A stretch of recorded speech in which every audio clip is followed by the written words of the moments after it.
شق البحار. Bismillahirrahmanirrahim. Alhamdulillahirabbil alamin wassalatu wassalamu ala asyrafil anbiya'i wal mursalin nabiyina Muhammad wa ala alihi wa sahbihi ajmain. Amma ba'du. Kita melanjutkan kitab Syarhus Sunnah yang ditulis oleh Imam Al-Barbahari rahimahullah taala.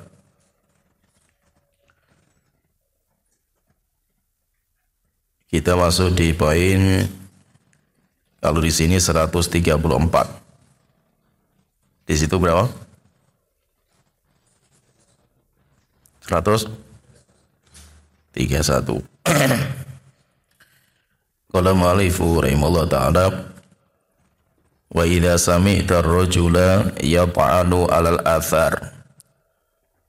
Jika kamu mendengar ada seseorang mencela athar, au yaruddul athar, atau menolak athar, au yuridu ghairul athar, atau dia menginginkan selain athar, fatahimhu alal Islam, maka tuduhlah keislaman dia, yaitu masalahkanlah keislaman orang itu.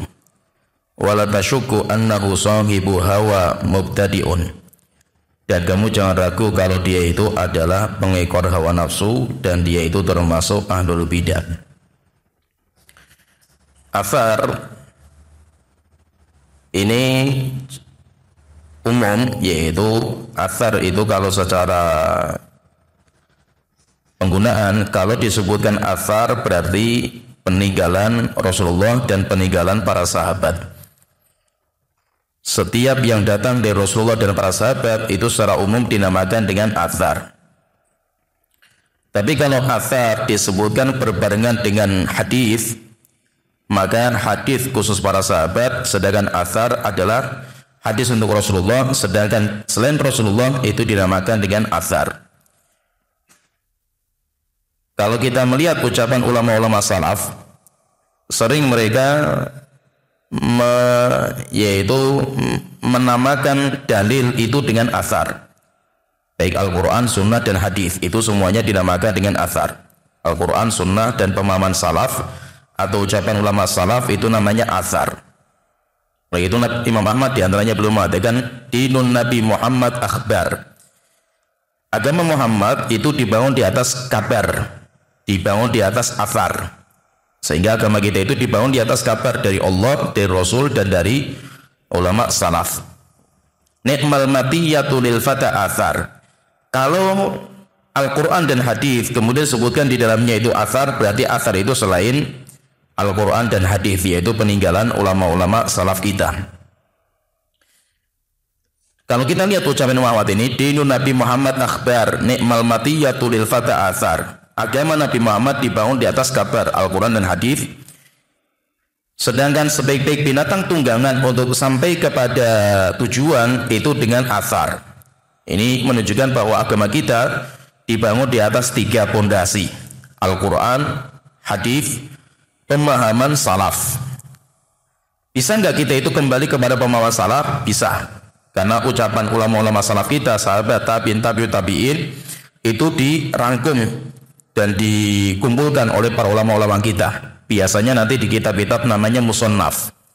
Musannaf At-Razzaq, Musannaf Ibnu Abi Syaibah, itu mengumpulkan ucapan ulama-ulama salaf beserta dengan sanad, yaitu sanadnya bersambung sampai mereka. Sehingga bisa kita kembali kepada pemahaman salaf, itu bisa. Kalau ada orang yang nggak suka dengan pemahaman salaf, berarti dia ingin memahami Al-Quran dan Sunnah dengan pemahaman sendiri, maka orang ini bermasalah. Kenapa bermasalah? Karena Al-Quran dan Sunnah butuh dengan pemahaman salaf. Bahkan kata ulama mengatakan Al-Quran lebih butuh kepada hadis daripada hadis butuh kepada Al-Quran. Karena Al-Quran itu terlalu global. Al-Quran butuh hadis untuk menjelaskan. Al-Quran dan hadis butuh pemahaman salaf untuk menjelaskan. Sehingga tidak akan bisa kita kembali kepada Al-Quran dan Sunnah kecuali dengan pemahaman salaf. Pemahaman salaf, dan pemahaman salaf itu mereka itu bersambung. sahabat mengajarkan kepada para tabi'in, tabi'in kepada para tabi'ut tabi'in, tabi'ut tabi'in mengajarkan kepada murid-murid terus.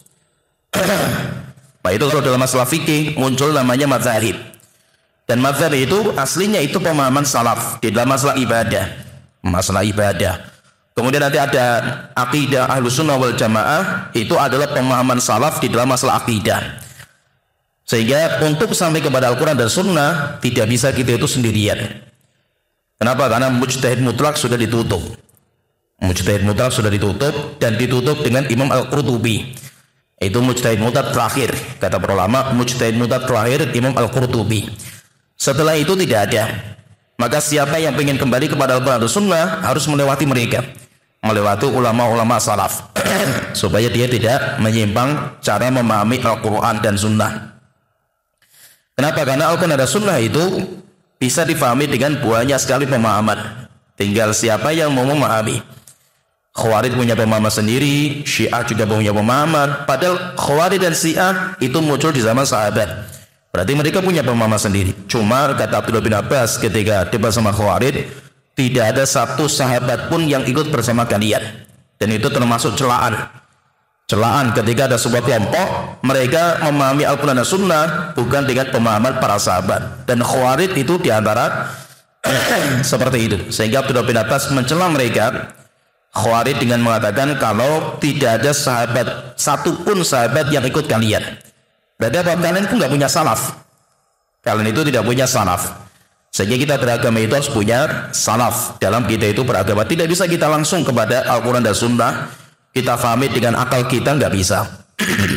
Kalau mu'allifu rahimahullah ta'ala wa'alam anna jawra sultan la yunkisu faridatan min faraidillahi allati iftaradhaha ala lisani nabiyhi sallallahu alaihi wasallam. Ketahuilah bahwasanya kezaliman seorang pemimpin jika seorang pemimpin zalim, kezaliman seorang pemimpin tidak mengurangi kewajiban yang Allah wajibkan kepada kita dengan lisan Nabi kita Muhammad sallallahu alaihi wasallam. Jauruhu ala nafsihi. Kezaliman penguasa dia nanti akan mempertanggungjawabkan di hadapan Allah Ta'ala. Wa tatawwubuka wa barruka ma hutamun laka insyaallah. Sedangkan ketaatan kamu, tunduk patuhnya kamu kepada mereka itu akan sempurna, yaitu tetap wajib. Dan akan diterima oleh Allah Ta'ala insyaallah ta'ala. yakni al-jamaah, maksudnya sholat jamaah bersama mereka, wal jum'ata ma'ahum, sholat jumat bersama mereka, wal jihad ma'ahum, jihad bersama mereka, wa kullu syai'in minat ta'ati fasyarikhum fihi. Demikian juga semua bentuk ketaatan ikutilah mereka. Fatilkan niyatuka, falakan niyatuka, dan kamu akan mendapatkan niat yang benar. Jadi fahami di sini ada dua kewajiban yang berbeda. Kewajiban pemimpin kepada masyarakat. Jadi ada masyarakat, ada pemimpin. Pemimpin punya kewajiban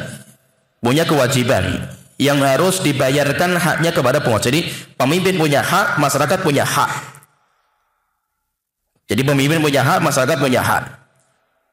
Maka masyarakat harus menjalankan atau memenuhi kewajiban atau haknya pemimpin dengan cara taat patuh kepada mereka. Pemimpin juga harus membayar haknya pemerintah masyarakat, yaitu dengan cara berbuat adil dan mengayomi kepada mereka. Jadi ini ada dua kewajiban ini. Ketika seorang pemimpin dia tidak menjalankan kewajibannya, dia tidak memberikan haknya masyarakat, sehingga dia berbuat zalim, tidak adil dan tidak mengayomi masyarakat. Apakah masyarakat tidak tunduk patuh kepada pemimpin? Maka tidak. Kezaliman penguasa itu urusan dia dengan Allah Ta'ala. Sedangkan kewajiban kita tunduk kepada mereka itu tetap wajib.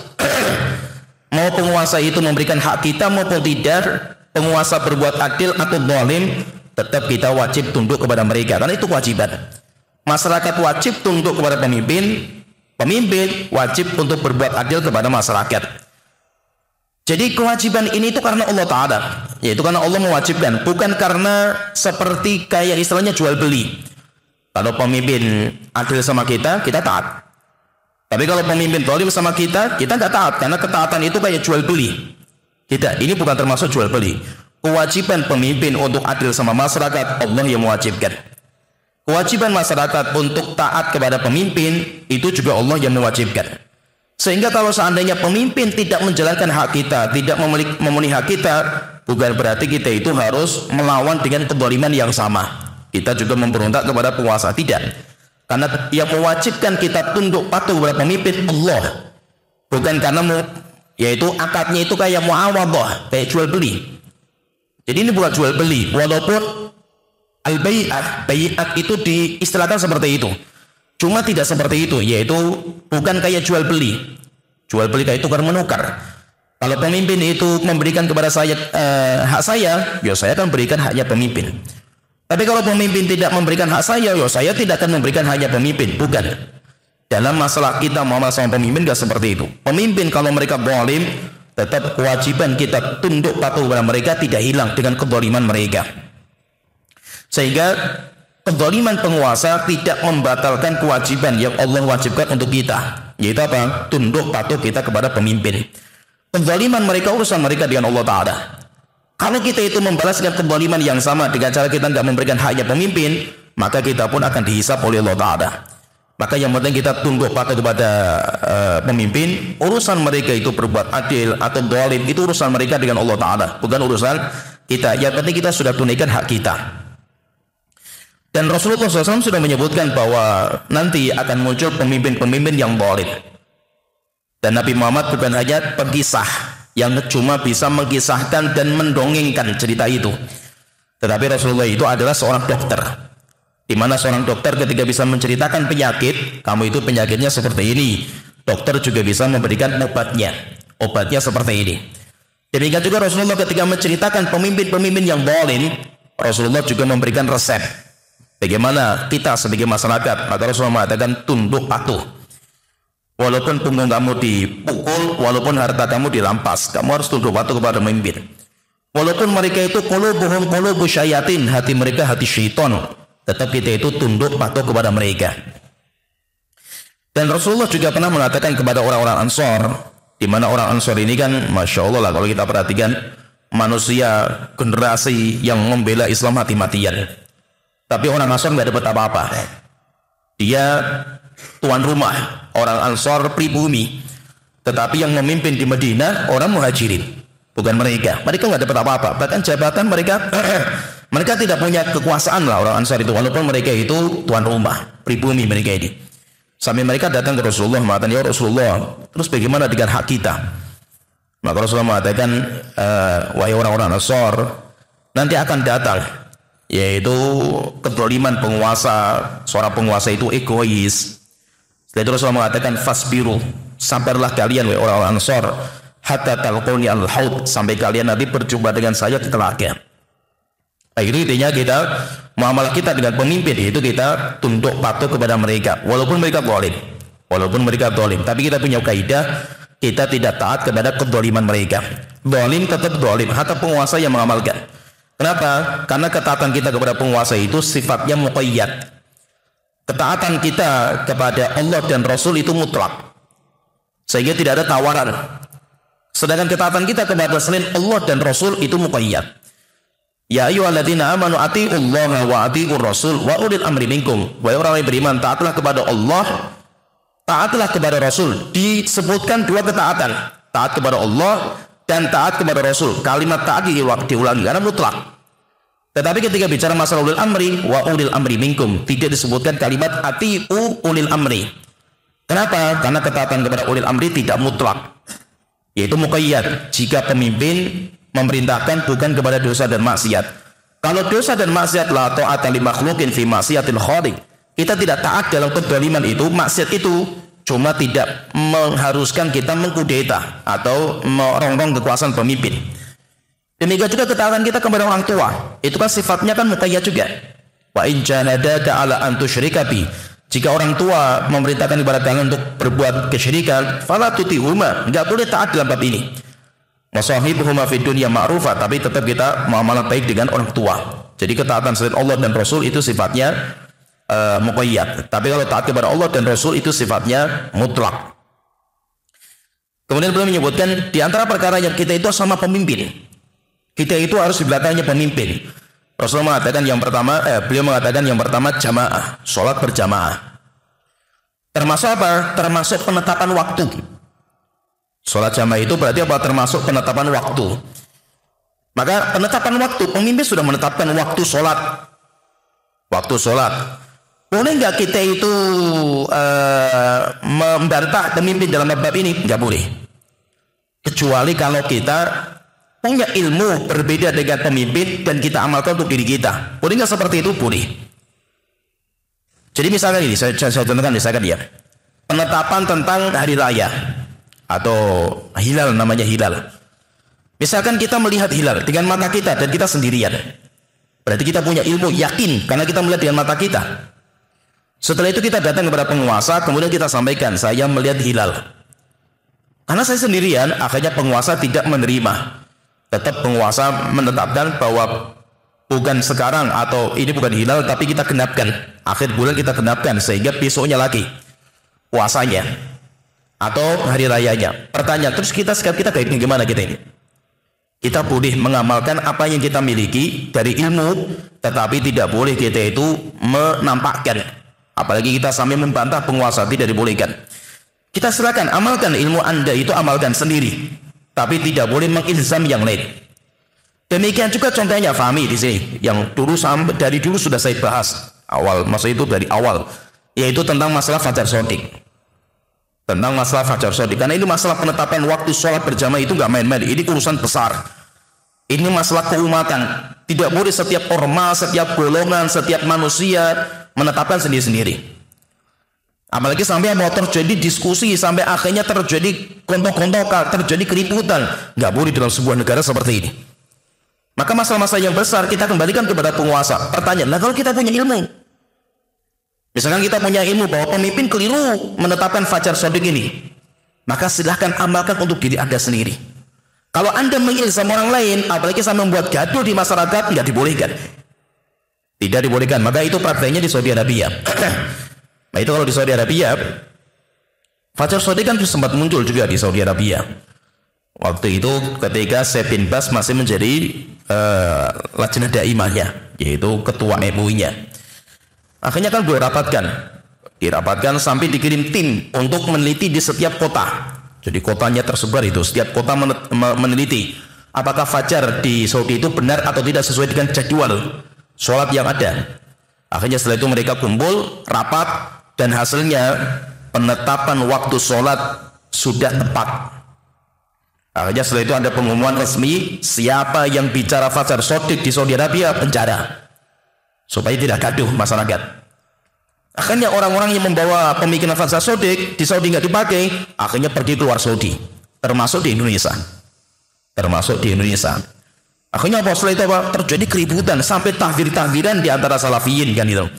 Antara teman-teman kita saling tahdir-tahdiran. Ini yang pro sahabat fajar shodiq, yang kontra dengan fajar shodiq, tidak saling menyapa, tidak mau sholat di belakangnya, tidak mau sholat di masjidnya. Ramai setelah itu gara-gara seperti ini. Ini musibah. Dan di sebuah negara nggak bisa seperti ini. Kita kembalikan kepada pemimpin. Kalau seandainya pemimpin ini benar, benarnya untuk mereka dan untuk kita. Kalau pemimpin itu keliru, maka keliruan mereka yang menanggung. Sholat kita sah. Walaupun sholatnya itu nggak benar waktunya. Oleh itu ketika zamannya Hajjaj bin Yusuf, beliau kalau sholat Jumat, sahabat masih ada waktu itu. Sholat Jumat, beliau sholat Jumatnya kalau sudah adzan asar. Adzan asar baru sholat Jumat, karena khutbahnya itu berhentinya kalau sudah adzan asar. Apakah para sahabat itu menentang, membantah? Tidak. Sahabat tetap sholat di belakang beliau. Walaupun mereka sholat duhur dengan duduk dan tidak menampakkan untuk diri mereka pribadi masing-masing. Tetapi apa? Tidak membuat gaduh di masyarakat. Membuat gaduh itu bahaya. Dan pemerintah boleh turun tangan di sini. Maka itu kita sholat jamaah ya bersama mereka, sholat Jumat ya bersama mereka. Kalau zaman dulu, maka itu kenapa kok di Jawa mungkin ya, di Jawa hampir setiap kota itu mesti ada alun-alun, kemudian ada masjid jami. Dan namanya itu masjid jami mesti itu. Nggak tahu kalau di luar Jawa ada nggak? Antum di Pontianak ada nggak?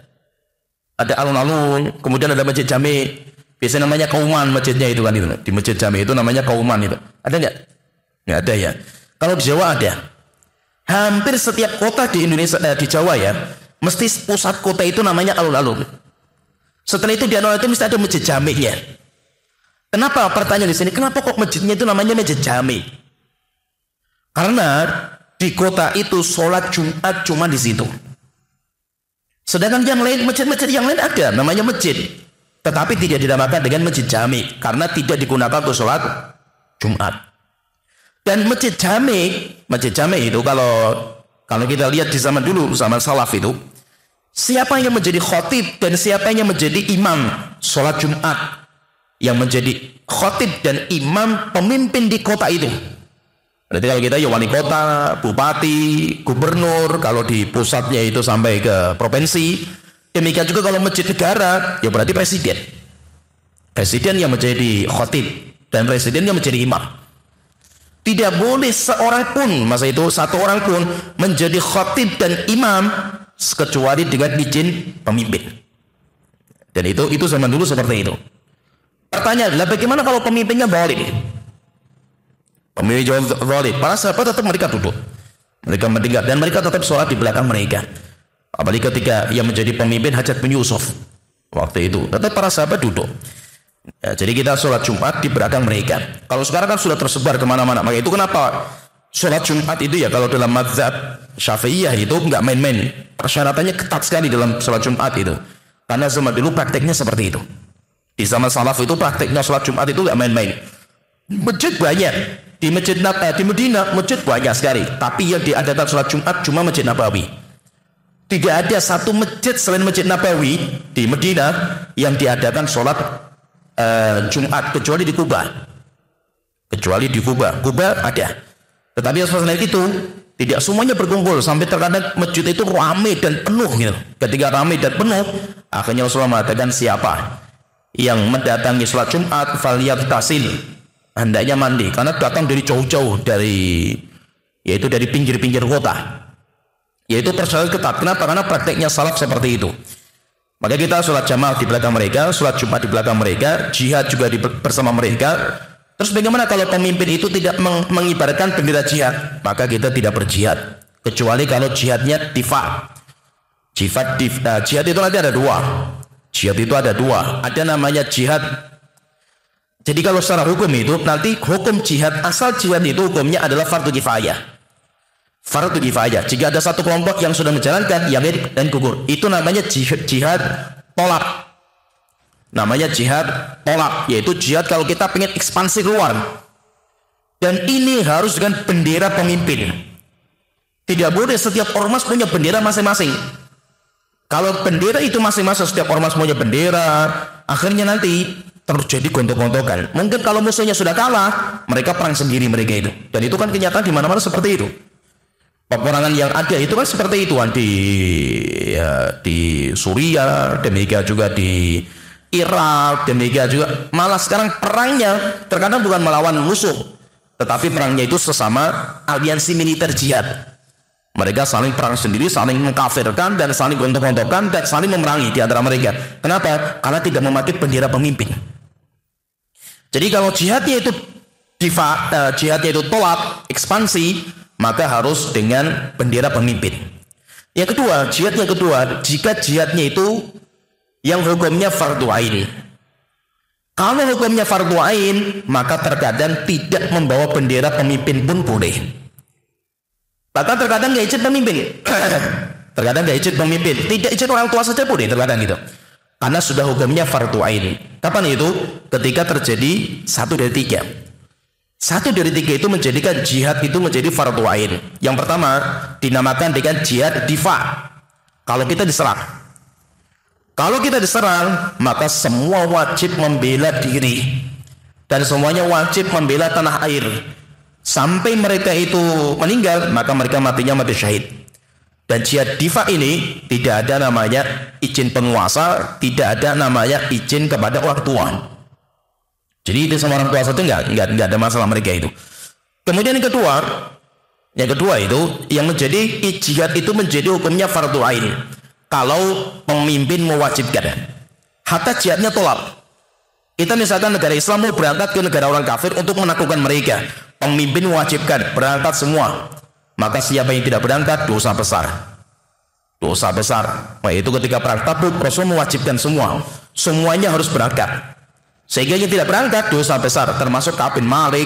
Demikian juga ada 2 orang muslim sejati tapi tidak ikut berangkat, akhirnya dosa besar. Bahkan mereka dihukum dengan hukuman diboikot. Dan itu kan gak main-main, dihajar mereka ini. Yang ketiga, jihad itu menjadi fardu ain ketika kita sudah di medan pertempuran. Kalau sudah berhadapan antara pasukan Islam dan kafir, tidak ada beda kita kecuali kita berjihad. Kalau sampai kita itu lari untuk menyelamatkan diri, maka itu termasuk dosa besar. 7 dosa besar yang membinasakan di antaranya at-tawalli yaumaz zahaf. Lari dari medan pertempuran. Kecuali kata para ulama, kata Allah mengatakan illa mutahayyizan. Kecuali kalau kita itu keluar atau lari untuk bergabung dengan pasukan yang lain. Setelah itu menyerang lagi, maka itu tidak ada masalah. Tapi kalau kita lari untuk menyelamatkan nyawa kita, maka hukumnya tidak dibolehkan. Pertanyaan, terus bagaimana kalau kita jihadnya itu jihad tolak? Kita jihadnya tolak, yaitu kita mau keluar. Kita itu mau mendapatkan keutamaan jihad dengan cara kita itu ekspansi keluar. Tapi orang tua tidak mengizinkan. Orang tua tidak mengizinkan. Atau pemimpin tidak mengizinkan.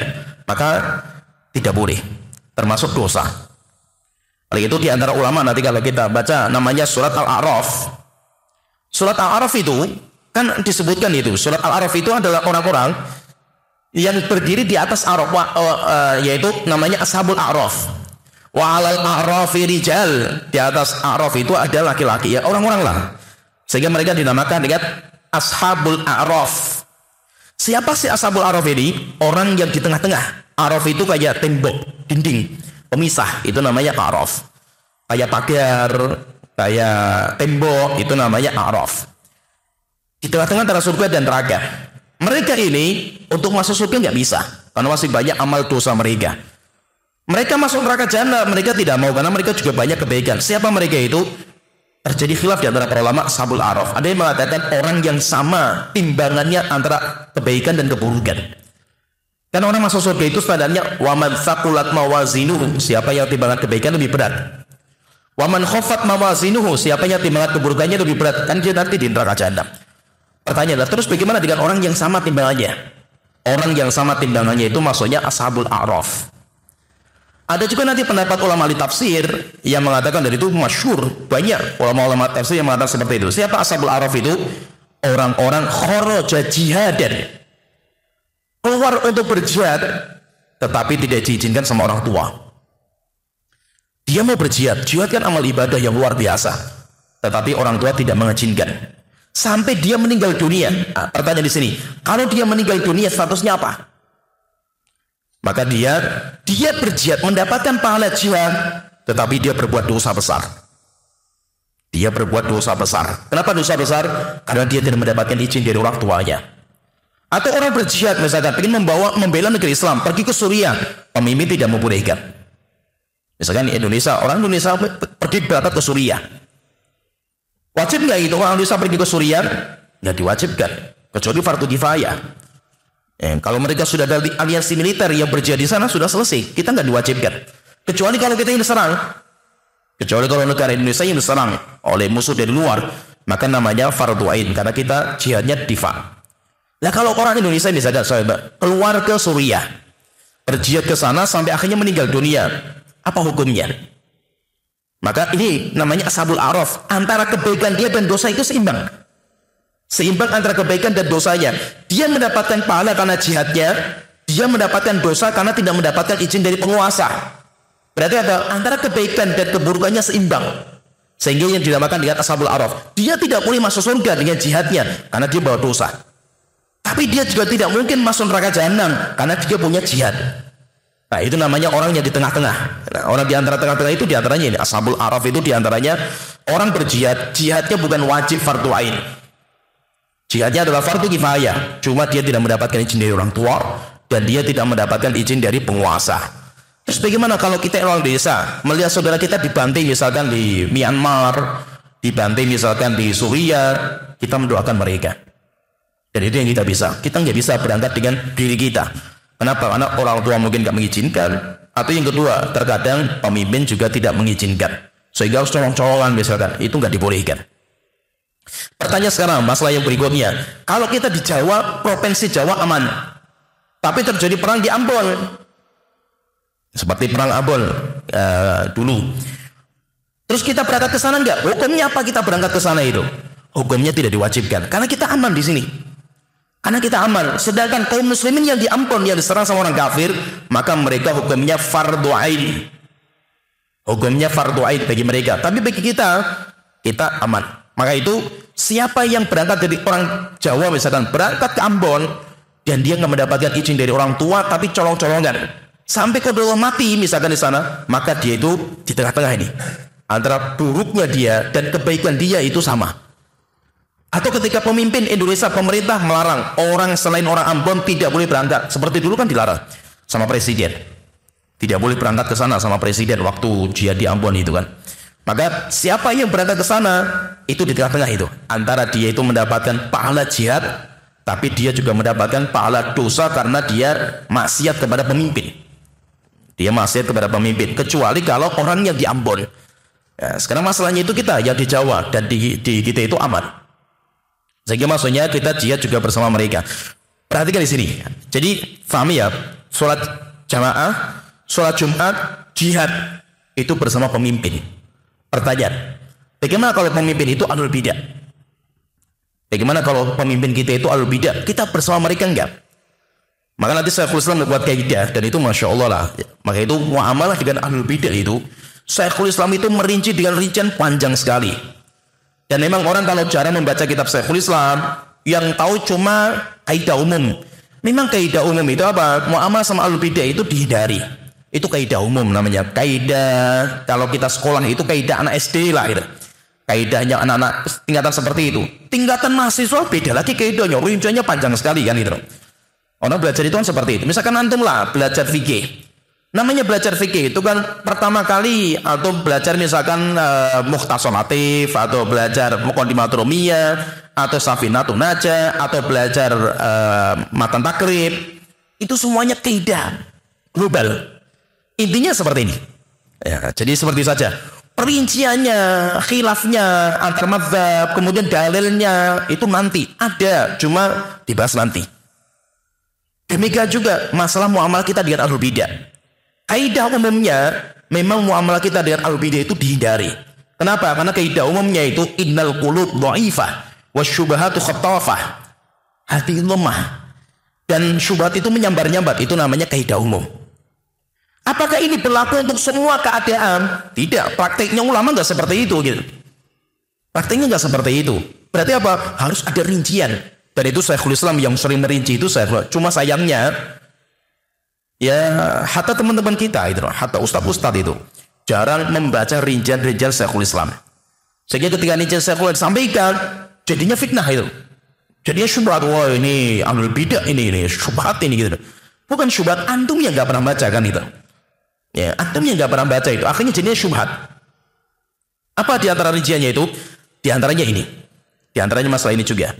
Yaitu apa? Beliau mengatakan, Syekhul Islam mengatakan dalam Majmu' Fatawa, idza kana iqamatul wajiban, jika menegakkan kewajiban, la taqumu, yaitu kewajiban itu, wajibat itu la taqumu illa binau'i bid'ah. Tidak akan berdiri, tidak bisa ditegakkan kecuali harus dicampur dengan sedikit campuran bid'ah. Maka beliau mengatakan, maka harus kita jalankan. Dengan kaidah apa tadi? Jika memang tidak bisa, kecuali dengan bergabung dengan ahlul bidah. Dan sebab itu, maka harus bergabung. Contohnya misalkan ini, kita sholat jamaah. Tidak akan bisa kecuali kita gabung dengan mereka, karena kita nggak punya masjid sendiri kan itu. Antum misalkan orang-orang yang jenggotan seperti ini, nggak punya masjid, nggak mau kumpul atau sholat Jumat atau sholat jamaah bersama orang ahlul bidah, apalagi imam jadi ahlul bidah, nggak bisa saya. Apalagi khotibnya ahlul bidah, kan mendengar ucapan ahlul bidah kan nggak boleh kan gitu. Berarti apa? Saya nggak mau sholat Jumat bersama mereka. Terus mau kemana Anda? Anda harus kemana itu? Kecuali kan Anda punya masjid sendiri, silakan gitu. Masalahnya itu kalau Anda itu nggak bisa sholat Jumat, kecuali harus di masjid yang di situ itu Anda anggap sebagai ahlul bidah. Terus bagaimana kita itu? Harus sholat di situ. Harus sholat. Dan harus mendengar khutbah, karena mendengar khutbah wajib. Tidak bisa kita mendengar khutbah kalau tidak ada bid'ah yang khotibnya bid'ah kan gitu loh, yang ada cap sebagai bid'ah gitu. Akhirnya pas sebagai teman-teman kita ini tutup telinga gitu. Sampai ada ya masih ya mereka lah orang-orang yang sebenarnya orang awam, masa itu secara rincian ilmu itu mereka nggak paham juga gitu. Ada kasus sih masjid, ya masjid umum lah, masjid masyarakat gitu. Orang-orang salafi yang hulu-hulu, yang ekstrim, yang salafi sejati, salafi tulen ini, mereka pokoknya dengar ahlul bidah nggak boleh, apalagi ceramahnya mereka. Setelah itu apa? Jadi mereka itu kalau sholat Jumat, mereka itu ngobrol di halaman masjid, ngobrol, nggak boleh dengar pokoknya itu, sehingga menyibukkan dengan ngobrolan. Nanti kalau sudah selesai ceramah, kemudian sholat Jumat, baru mereka sholat. Tapi apa? Mendengar nggak boleh. Ini kan masalah ini. Mendengar khutbah kan wajib kan gitu. Ini jadi masalah kan gitu. Dan itu banyak orang-orang yang masanya itu keliru memahami itu seperti itu. Karena mereka nggak tahu rincian masalah ini itu nggak tahu mereka. Termasuk jihad. Kita mau berjihad melawan satu musuh misalkan. Melawan satu musuh. Musuh kita orang kafir misalkan itu.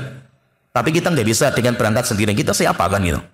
Kita harus bergabung dengan pemimpin. Tapi pemimpin campur-campur. Mereka menggabungkan semua aliansi Islam. Nah kita gabung nggak sama mereka ini? Kalau kita gabung, wah kita duduk sama ahlul bidah. Wah berarti antum ahlul bidah juga ini kan gitu. Nah, terus kita mau kemana kan gitu? Mau pemimpin sudah ngumpulkan semua sekte-sekte, semua aliran Islam, kumpulkan jadi satu untuk melawan satu musuh kan itu. Gabung. Bukan berarti kita itu menjadi ahlul bidah, bukan. Tetapi untuk menegakkan kewajiban. Sekarang gini, kalau seandainya musuh kita satu, musuh bersama melawan Syiah, antum sendirian melawan Syiah, habis antum kan gitu. Kita melawan komunis sendirian. Antum nggak mau gabung sama pemimpin, pemerintah, militer, TNI, atau sama ormas yang lain, antum siapa gitu? Jinjak antum kan gitu, sate sama mereka kan gitu. Kecuali kalau antum itu bisa menegakkan sendiri, kewajiban bisa ditegakkan sendiri, maka tegakkan sendiri. Tapi kalau tidak bisa, kecuali harus gabung dengan mereka, maka kita harus gabung dengan mereka. Selama tujuannya satu, tujuannya adalah menegakkan kewajiban. Contohnya lagi misalkan saya kasus ini, saya juga pernah ya ada problematika lah, masalah seperti biasa lah hewan-hewan terkadang yang baru haji itu, waduh saklek lah itu, kayak pelang listrik yang lempeng, nggak bisa ditekuk sedikit loh, tekuk patah kan gitu loh. Oh jadi nggak boleh muamalah sedikit pun sama ahlul bidah kan gitu. Sekarang contohnya gini, di sebuah kampung itu nggak ada masjid, kita mau bikin masjid, nggak bisa kita bangun sendiri, kita bukan orang kaya, teman-teman yang jenggot-jenggot ini kan gitu. Akhirnya apa? Ya kita gabung sama masyarakat kan gitu. Oh nggak bisa, ahlul bidah semua mereka kan gitu. Oh, harus kita tahdzir mereka. Bukan mereka, antum yang tahdzir mereka, antum yang ditahdzir mereka, antum sendirian kan gitu. Mosok yang sendiri tahdzir yang banyak kan gitu. Terus bagaimana kalau seperti ini? Maka kita bergabung dengan mereka untuk bikin masjid. Karena bikin masjid ibadah, kewajiban. Sholat Jumat, sholat jamaah nggak bisa tanpa masjid kan gitu. Sehingga apa? Sehingga jika menegakkan kewajiban tidak bisa kecuali dengan bergabung dengan orang yang ada bid'ahnya, maka harus kita jalankan. Faham ya kaidahnya ya? Jangan tiru memahami. Oh berarti saya Tobroni ini syubhat ini. Kita dianjurkan untuk gabung sama orang. Bukan. Kecuali kalau antum bisa sendiri tanpa gabung dengan mereka bisa menegakkan sendiri, silahkan. Ya, misalkan antum orang kaya raya kan itu, bangun masjid sendiri. Yang sholat di sini khusus yang jenggot nggak boleh masuk misalkan. Kenapa? Silahkan. Ya kan, kalau antum punya duit sendiri, masalahnya duit nggak punya, tetapi apa? Tidak mau sholat bersama mereka. Terus antum mau sholat kemana gitu loh? Ya kan, antum mau sholat Jumat gimana antum kan gitu loh? Nah, jadi masalahnya di sini. Kita masalahnya itu beda. Kasusnya itu kalau kewajiban ini nggak bisa kita jalankan kecuali harus bergabung dengan mereka. Kalau antum bisa menjalankan kewajiban itu sendiri, jalankan. Itu yang terbaik. Tapi kalau nggak bisa, masalahnya itu kalau nggak bisa gitu loh. Demikian juga kaidah yang kedua yang itu sempat saya sampaikan di Pekalongan lah, akhirnya jadi syubhat. Gara-gara itu kajian saya di sebuah masjid dibubarkan gara-gara itu. Sama teman-teman jenggotan juga gitu. Akhirnya wah benar ini Tobroni itu sudah jadi orang sufi sekarang itu. Gara-gara saya membacakan ucapan Syekhul Islam ya. Saya bacakan ucapan Syekhul Islam. Saya punya Allah ini. Saya itu mau ngomong apa ya? Tolol ya tolol tapi nggak mengerti kan itu. Cuma saya bingung kan gitu. Saya bacakan, saya sampaikan ucapan Syekhul Islam itu, sebuah kaidah. Yang waktu itu saya bahas masalah di antara tanda akhir zaman. Itu kan di antara tandanya inna min asyrati sa'ah ayyul tamasal ilmu indal asawir. Di antara tanda hari kiamat ketika ilmu dicari dari orang kecil. namanya as-saghir. Ulama berbeda pendapat menjadi dua tentang as-saghir. Yang pertama, as-saghir fil ilmi, as-saghir dalam ilmu, yaitu siapa itu? Orang-orang yang nggak punya ilmu, ahli bidah lah gitu. Yang mereka itu tidak layak untuk diambil ilmunya gitu. Ini yang pertama.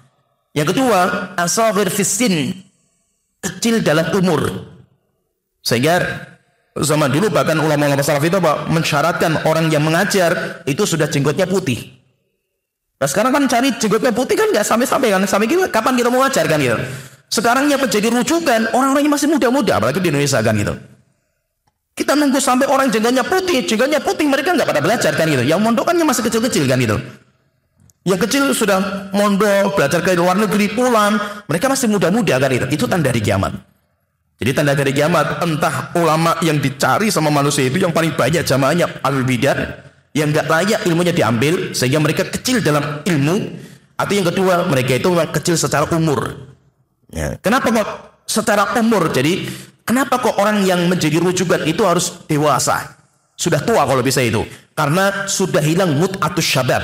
Diistilahkan para ulama itu masa muda sudah hilang. Sehingga ketika masa muda sudah hilang, kedewasaannya muncul gitu. Sehingga kita itu kan bukan hanya ngajar ilmu mentransfer kayak Google. Bukan, tapi kita mengajar kedewasaan, kita mengajar adab, kita mengajar, itu kan semuanya kan dari kedewasaan pengajar kan gitu. Nah itu kenapa kok belajar itu yang terbaik mal akabir, bersama orang yang senior. Itu lebih utama, karena mereka sudah semakin tua ilmu mereka, semakin matang lah ilmu mereka itu. Tapi kan di akhir zaman nggak seperti itu kondisinya berbeda, itu tanda hari kiamat. Nah, akhirnya saya bahas, terus bagaimana hukum kita mengambil ilmu dari ahli bidah? Ya kan sekarang masalahnya kan itu. Tanda hari kiamat itu ilmu akan dicari dari al-bidah atau dicari dari anak kecil. Masalahnya sekarang kalau yang punya ilmu itu al-bidah. Terus bagaimana sikap kita? Kita ngambil ilmu dari mereka atau tidak sekarang ini? Maka saya sebutkan ucapan Syafi'i, banyak ucapan Syafi'i dalam bab ini. Ini kaidah, jadi kaidah itu. Beliau mengatakan dalam kaidahnya itu. Jadi intinya mau amal sama al-bidah itu, kita mau amal sama al-bidah itu nanti harus dilihat min jihatil quwwati wad dha'af. Harus kita lihat sisi kekuatan ahlu sunnah dan kelemahan. Kalau ahlu sunnah kuat, maka kita harus keras mentahdir ahlu bidah. Kita tidak muamalah dengan mereka. Hatta satu ayat pun mereka bacakan ayat loh, satu ayat Al-Quran nggak boleh kita dengar. Nah, itu ketika zamannya Imam Malik jaya ahlu sunnah wal jamaah. Ketika datang orang mengatakan Imam Malik, izinkan saya membaca satu ayat, tidak. Hatta satu ayat, hatta satu kalimat nggak boleh. Kamu nggak boleh ngomong di sini. Akhirnya kan murid-muridnya bertanya, wahai Imam, kok membaca satu ayat saja nggak dibolehkan? Kenapa gitu? Karena saya takut dia nanti setelah membacakan satu ayat dia ngomong sebuah kalimat masuk dalam hati saya. Itu kaidahnya kapan berlaku? Atau misalkan kaidah saya daripada duduk sama al-bidah, mending saya duduk sama kera dan anjing kan, kera dan babi gitu. Kapan ini? Ketika ahlu sunnah itu dominan. Lah kalau sekarang ahlu sunnah itu minoritas, saya mending duduk sama kera dan babi. Ya antum di hutan sana kan gitu. Nah gimana antum kan nggak ketemu dengan al-bidah, mau di mana antum kan gitu. Di hutan sana sama kera dan babi kan gitu. Ini kaidahnya berbeda. Ini ketika ahlu sunnah kuat. Tapi ketika ahlu sunnah lemah, kondisinya berbeda. Di mana ketika lemah, bahkan kita harus mengucapkan salam pertama. Bahkan kita harus berkumpul dengan mereka. Bahkan kita harus mengambil ilmu dari mereka. Sampai selalu menyebutkan, dalam sebuah zaman, ulama ahlul hadis itu semuanya qadariyah. Sehingga penguasa ilmu hadis zaman itu qadariyah. Terus bagaimana sikap ahlus sunnah? Apakah kita tinggalkan ilmu gara-gara ya ulamanya itu qadariyah? Tidak, ahlus sunnah belajar. Ahlus sunnah belajar sama mereka. Sehingga kaidahnya itu berubah ketika kondisi itu berubah. Itu fahami ya, muamalah ulama-ulama di zaman Imam Malik, apalagi di zaman ulama sebelumnya lah itu keras sama al-bidah. Kita lihat Imam Malik, masya Allah jawaban beliau kan keras sekali. Tapi coba kita lihat muamalahnya ulama-ulama zamannya Imam Ahmad. Berbeda. Imam Ahmad mendekati penguasa, bahkan Imam mendoakan, bahkan Imam Ahmad mengucapkan salam pertama kali. Kenapa? Karena muamalahnya sudah berbeda. Bahkan Imam Ahmad mendatangi mereka untuk diskusi dan debat. Padahal tuh asalnya kan kita nggak boleh debat sama al-bidah kan itu. Itu kaidah asal. Maka kaidah asalnya seperti, tapi nanti ada kaidah-kaidah rinciannya itu akan berbeda-beda. Contoh lagi misalkan yang ketiga, ini kaidah-kaidah Syekhul Islam yang hilang di kita, terluputkan di kita gitu. Beliau mengatakan, Syekhul Islam membuat kaidah juga penting. kerasnya ahlu sunnah kepada ahlul bidah itu cuma dalam masalah ilmiah. Ilmiah, maksud ilmiah itu apa? Dalam bantahan-bantahan, kitab, bantahan, itu ilmiah nggak apa-apa kita keras itu. Tapi kalau dalam masalah muamalah, beda. Muamalah kita harus punya rahmat. Sehingga walaupun kita bantah ahlul bidah, tetapi kita itu sayang kepada orangnya. Kita rahmat, kasihan kepada orangnya. Nah itu beliau sering mengatakan, ahlu sunnah itu siapa mereka itu? Ahlu sunnah itu adalah a'lamun nasi bil haq wa arhamuhum bil khalaq. Ahlu sunnah itu adalah orang yang paling tahu kebenaran, dan ahlu sunnah adalah orang yang paling sayang dengan orang yang menyelisih mereka. Kalau seandainya ada sebuah kelompok yang menzalimi kita karena mentahfir kita atau yang lainnya, ahlu sunnah gak seperti itu. Mereka membantah ilmiah, masalahnya dibantah, cuma orangnya tidak. Orangnya tetap dia itu kita cintai. Oleh itu ketika meninggal gembongnya ahlul bidah zaman itu, musuh bebuyutan Syekhul Islam, meninggal dunia, kan Imam Qayyim menyebutkan di kitab beliau, murid-murid Syekhul Islam datang pada Syekhul Islam mengabarkan, wahai Syekhul Islam, kabar gembira, si fulan sudah meninggal, yaitu musuh bebuyutan engkau sudah meninggal. Maka beliau mengatakan, atubashiruna bi mauti rajulin muslim, apakah kalian yaitu datang mengabarkan kepada saya kabar gembira tentang matinya seorang muslim? Ma'adab bi'adab, ini bukan adab seorang muslim seperti ini. Adab seorang muslim tidak seperti itu, bahagia dengan meninggalnya orang muslim kan itu. Walaupun dia ahlul bidah, bukan seperti ini mauqif kita itu. Yaitu sikap kita nggak seperti ini. Maka beliau mengatakan, dullani ala baitihi, tolong tunjukkan di mana rumahnya. Akhirnya ditunjukkan rumahnya di sana. Saya belum datang takziah ke rumahnya orang itu, bayangkan, saya belum takziah. Bahkan setelah takziah saya belum kumpulkan keluarganya. Padahal siapa yang meninggal itu musuh bebuyutan Syekhul Islam, yang terus mencaci maki, bahkan sempat dipukuli Syekhul Islam dari orang jamaahnya dia itu dan yang lainnya itu. Kalau saya kumpulkan keluarganya, semua mengatakan, manzilati bimanzilati abikum, saya posisinya seperti pengganti orang tua kalian, bapak kalian yang meninggal. Yaitu apa? Kalau kalian punya hajat, kalian punya kebutuhan apa saja, lapor ke saya penuhi semua kebutuhan kalian. Yaitu apa? Bedakan makom kita itu makom ilmiah dengan makom kita muamalah dengan manusia. Itu makomnya beda. Kalau kita kan enggak, prakteknya kan antara kita itu ilmiah sama prakteknya sama saja gitu. Rasio lenteng terus lah, pokoknya gas terus, nggak ada namanya rem kan gitu. Motor itu pokoknya saling mentok lah, ya kita naik mobil itu jamnya mentok terus, nggak boleh turun, mentok jadi sakit terus kan gitu. Hatta dalam masalah muamalah nggak seperti ini prakteknya, para ulama kan nggak seperti ini. Maka itu pahami ya, masa itu muamalah kita dengan ahlul bidah itu ada fikihnya, ada fikihnya. Memang kalau kita masih belajar awam, ulama kita itu kalau di kitab-kitab awal pemula namanya takrir akidah, biasanya mereka itu hanya dinamakan dengan saddu dzara'i, ditutup pintu-pintu bahaya bagi orang-orang awam, sehingga tidak boleh ini, tidak boleh ini, tidak boleh ini. Tapi nanti kalau sudah kita naik ke atas lagi, rupanya rincian itu banyak sekali. Saya dulu pernah di Yaman ya, qadarullah ini hilang, saya itu pernah mengumpulkan masalah-masalah seperti itu. Karena saya di Yaman itu fokusnya memang manhaj waktu itu, saya akidah, saya kumpulkan, yaitu saya tulis buku waktu itu hampir selesai waktu itu. Jadi yaitu masail-masail yang berhubungan dengan ahlul bidah, masalah mendoakan mereka, mensolatkan mereka, mengambil ilmu dari mereka, kemudian mengatakan yarhamukallah kepada mereka kalau sudah meninggal dunia, Allah yarhamukallah kepada ahlul bidah. Banyak sekali lah sholat di belakang mereka, kemudian dan yang itu saya sebutkan, yaitu rinciannya itu. Saya lama itu, saya berbulan-bulan saya duduk di situ waktu itu untuk meneliti masalah ini. Cuma qadarullah tulisannya hilang, ketika saya pulang itu hilang. Jadi intinya fahami, kita punya muamalah sendiri, kita punya fikihnya, kita punya fikih. Maka itu kita sholat jamaah bersama mereka, Jumat bersama mereka, jihad bersama mereka. Kenapa? Setelah itu beliau membuat kaidah, wa kullu syai'in minat ta'at, semua ketaatan, apalagi kewajiban, nggak bisa dijalankan kecuali dengan mereka, yuk kita harus bergabung dengan mereka.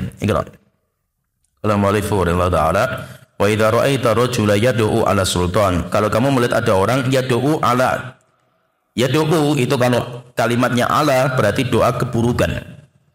Da'a yad'u itu nanti ada banyak. Da'a yad'u li itu doa kebaikan. Ad'u li walidayya, saya mendoakan kebaikan untuk kedua orang tua saya.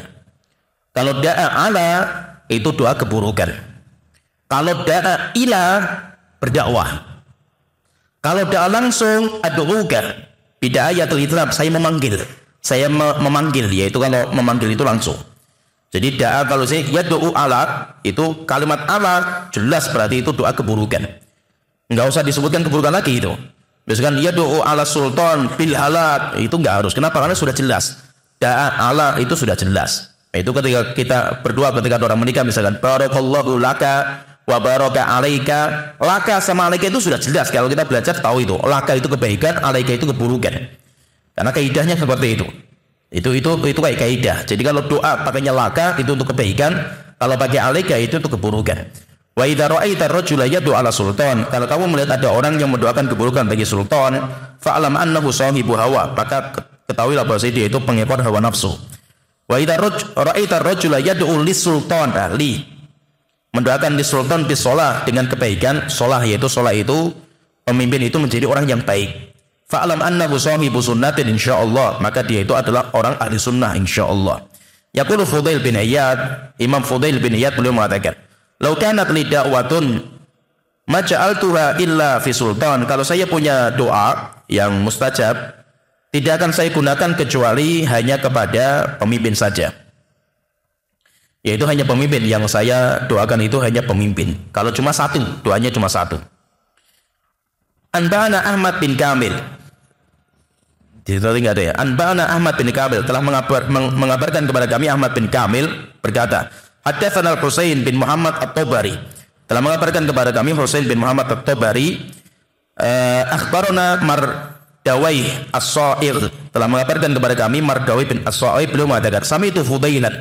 Saya mendengar Fudail mengatakan, "Lau anna li da'watan mustajabatan ma ja'altuha illa fi sultan." Kalau saya memiliki doa yang mustajab, tidak akan saya berikan kecuali hanya kepada pemimpin. Qila lahu, ditanyakan kepada beliau, "Ya Aba Ali, wahai Abu Ali." Biasanya orang Arab kalau memanggil dengan kunyah itu untuk penghormatan. Karena orang Arab itu enggak ada gelar. Ya Ustaz, ya Syekh, itu enggak ada orang Arab itu. Mereka kalau dipanggil seperti itu marah gitu. Ya Ustaz, Ustaz itu. Siapa Ustaz? Ustaz itu guru sekolah gitu. Guru sekolah SD SMP itu namanya Ustaz gitu. Saya punya Syekh itu. Awal kali saya datang ke Yaman lah itu. Syekh saya itu namanya Syekh Abdul Aziz Al-Adni itu. Masya Allah, beliau itu top. Beliau itu mazhabnya Dhahiri. Tapi beliau kalau hujahnya mantap beliau itu. Beliau ahli di akidah, di hadis, sama di usul fikih, mazhabnya Dhahiri. Ya, jadi kalau diskusi luar biasa beliau itu. Nah saya itu kalau mau manggil beliau itu bingung itu. Saya manggilnya Musa Abdul Aziz kan itu. Ya Abdul Aziz ini kan kita nggak bisa ngomong kan itu. Maksud akhirnya apa? Akhirnya kita ya Syekh. Mana Syekh gitu. Syekh Abdul Hasan gitu loh. Di sini Syekh cuma satu, Syekh Abdul Hasan itu. Nggak ada Syekh yang lain kan itu. Ya Ustadz gitu loh. Siapa Ustadz kan gitu loh. Saya bukan guru sekolah kan gitu loh. Guru sekolah itu Ustadz kan itu.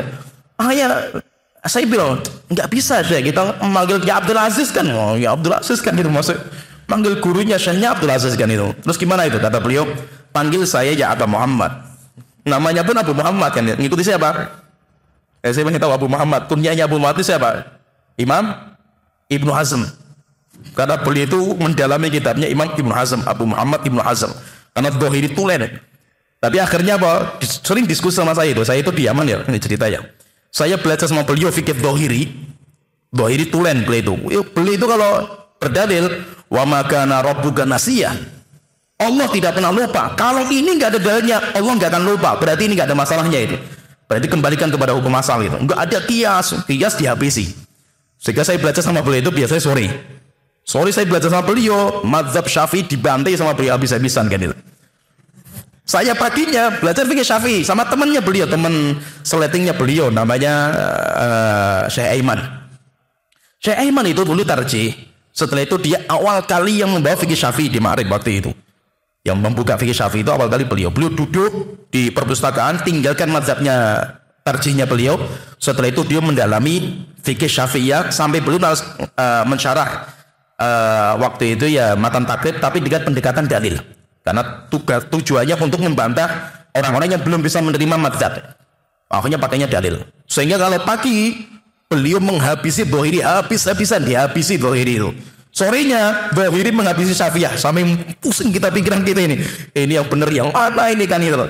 Lama-lama saya kalau ketemu dengan Syekh Abdul Aziz diskusi itu, saya pakai dalilnya Syafi'iyah. Wow, habis-habisan itu.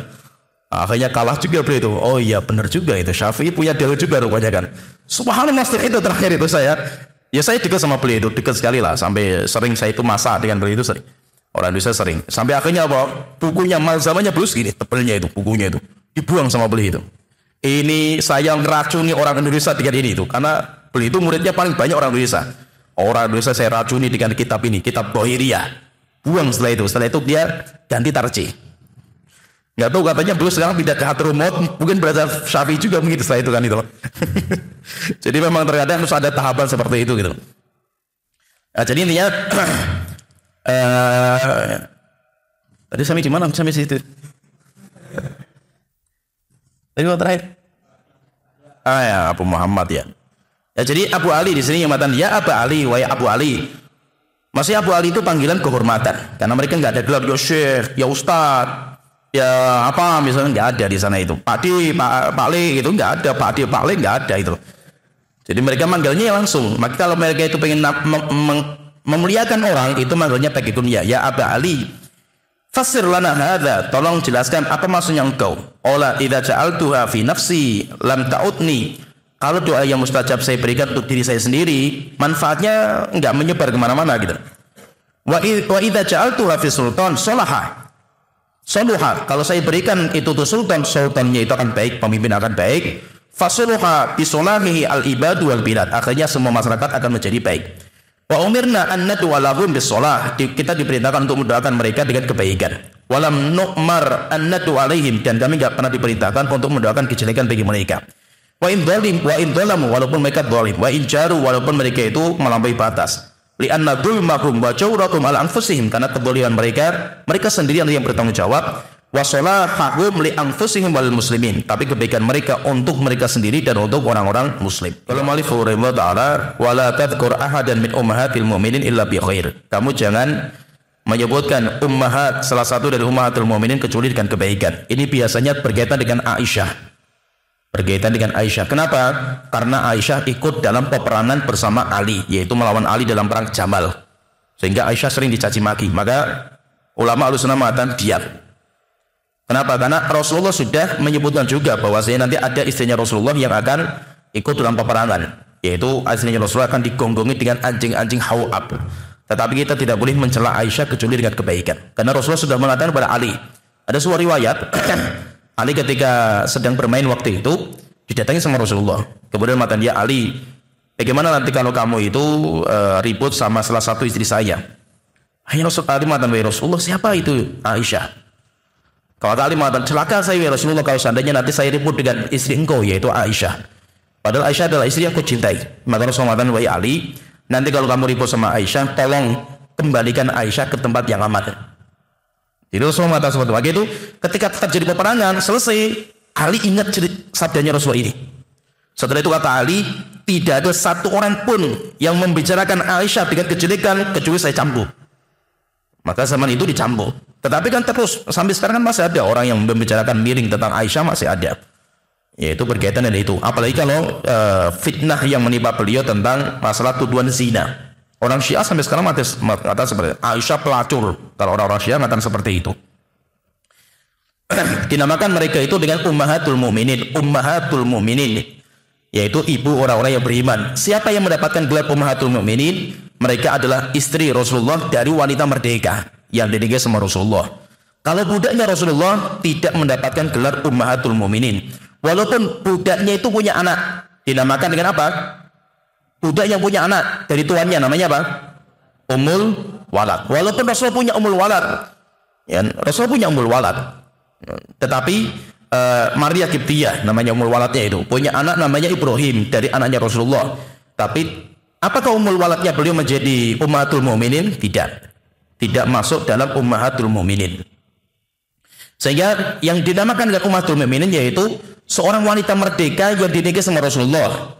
Sampai Rasulullah meninggal dunia masih statusnya istri, maka itu dinamakan dengan ummahatul mu'minin.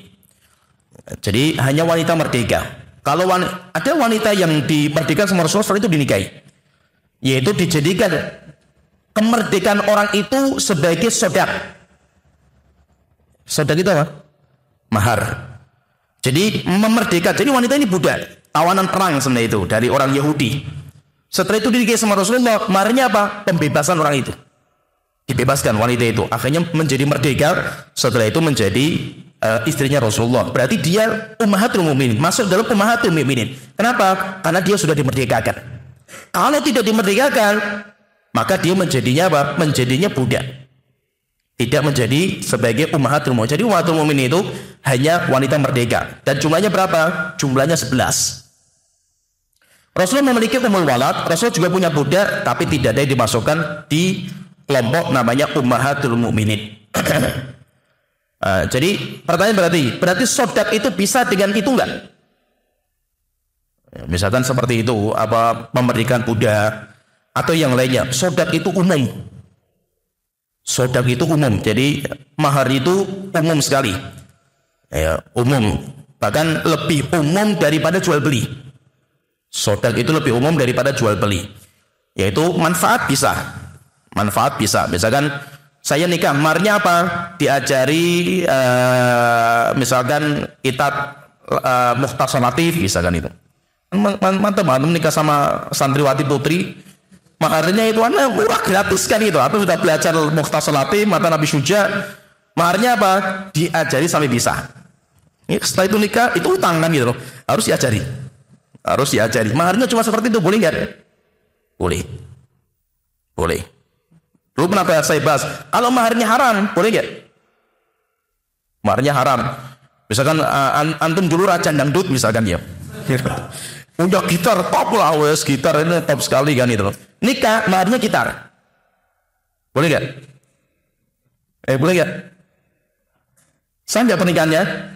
Sah. Tapi batola, yaitu batal, yaitu maharnya itu batal. Bisa nggak itu dibayarkan kepada istri? Nggak bisa. Tidak boleh dibayarkan. Kenapa? Karena itu barang haram. Terus bagaimana maharnya? Kembali kepada mahar misal. Ya, jadi tidak. Walaupun alat transaksinya itu batal, akadnya tidak batal. Sehingga dinamakan dengan muawadhah apa ini? Muawadhah ghairu mahdhah. Kalau jual beli muawadhahnya mahdhah. Sehingga kalau ada salah satu alat transaksinya itu batal, maka batal, jual belinya batal. Walaupun harganya murah sekali. Misalkan ayam tiren, antum datang ke ternak ayam tiren, ya, satu ekor ayam harganya cuma 5.000 misalkan itu. Boleh nggak? Batal. Kenapa? Karena ayam tiren laisa bimal, bukan termasuk harta. Harta itu apa? Kullu tahirin yuntafa bihi. Setiap suci yang bisa dimanfaatkan. Lah sekarang ini ayam ini najis kan, nggak bisa. Harta cuma 5.000 kan itu. 5.000 itu mal, harta dia itu bisa dimanfaatkan. Sedangkan ayam tiren nggak bisa, maka jual belinya batal. Tapi kalau ayam tiren untuk mahar, boleh nggak? Antum nikah, maharnya ayam tiren misalkan itu, boleh nggak seperti itu? Boleh, sah pernikahan, cuma tidak bisa dibayarkan karena itu barang najis. Jadi namanya ummahatul mukminin, istri-istrinya Rasulullah itu namanya ummahatul mukminin.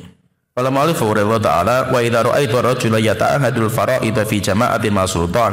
Jika engkau melihat ada seseorang yang dia itu menjaga salat fardu berjamaah bersama pemimpin, jika memang tidak ada masjid yang lain kecuali itu, fa'lam annahu sahibu sunnah insyaallah, ketahuilah bahwa dia itu ahli sunnah insyaallah. Wa idza ra'aita rajulan yatahawanu bil fara'id fi jama'atin wa in kana ma sultan fa'lam annahu sahibu hawa. Tapi kalau ada orang malas-malasan sholat fardu jamaah bersama imam, yaitu karena imamnya, masalahnya itu karena imamnya, maka dia itu ahlul bidah. Oleh mu'allif rahimahullah wal halalu ma syahita alaihi. Halal itu perkara yang kamu saksikan kalau itu tuh halal. Wa halafta alaihi annahu halal, dan kamu bersumpah kalau itu halal. Wa kadzalikal haram, demikian juga yang haram. Innal halala bayyinun wa innal harama bayyinun. Wa ma haka fi sadrika, dan apa-apa yang meragukan kamu dalam hati kamu ini halal atau tidak itu, fa huwa syubhah, maka itu adalah syubhat. Sampai Rasulullah pernah ditanya tentang masalah itu, Rasulullah mengatakan istafti qalbak, kamu tanya saja hati kamu ini. Kalau itu halal, hati kamu itu tenang. Tapi kalau itu haram, goncang hati kamu itu. Sehingga kamu tanya saja hati kamu itu. Lah ini, yaitu menilai sesuatu dengan hati, itu adalah bagi orang yang fitrahnya masih lurus. Misalkan gini, orang mencuri. Orang mencuri, apa hukumnya? Hukumnya haram, walaupun dia nggak tahu dalil. Kenapa? Karena orang mencuri itu hatinya goncang itu, takut, gelisah. Itu dia tahu kalau itu tuh nggak baik kan gitu, walaupun nggak tahu dalil kan gitu. Itu bagi siapa? Orang yang fitrahnya masih lurus. Tapi kalau orang yang sudah menjadi pecandu curian, yo dia lezat sekali. Kalau nggak curi nggak tenang diri. Terkadang ada orang mencuri itu bukan karena butuh gitu, karena lezat gitu. Dengan mencuri itu asik kan gitu. Ya demikian juga orang rokok, orang minum khamr. Apakah itu jadi patokan? Tidak. Yang jadi patokan itu adalah orang yang hatinya itu masih bersih, atau namanya fitrah. Ini jadi patokan. Jika wa mahaka fi sadrika, yang membuat ragu diri kamu, siapa itu? Orang yang masih fitrahnya masih bersih. Kalau fitrahnya sudah kacau, nggak bisa dipakai. Tidak bisa dipakai. Kenapa? Karena yang berlaku adalah candu atau syubhat. Ini nggak bisa dipakai. Wal ma'ruf wal mastur man bada sitruhu, orang yang tertutupi aibnya, yang orang yang terjaga adalah orang yang jelas tertutup, yaitu tidak terbongkar satupun. Orang seperti itu harus kita jaga.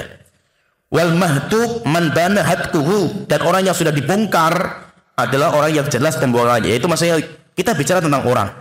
Boleh nggak kita itu membicarakan aibnya orang? Boleh nggak kita itu membicarakan aibnya orang? Kalau orang itu terjaga, dia berbuat dosa, kita tahulah melihat dosa dia, tapi dia itu menyembunyikan dosanya. Maka orang seperti ini harus kita jaga.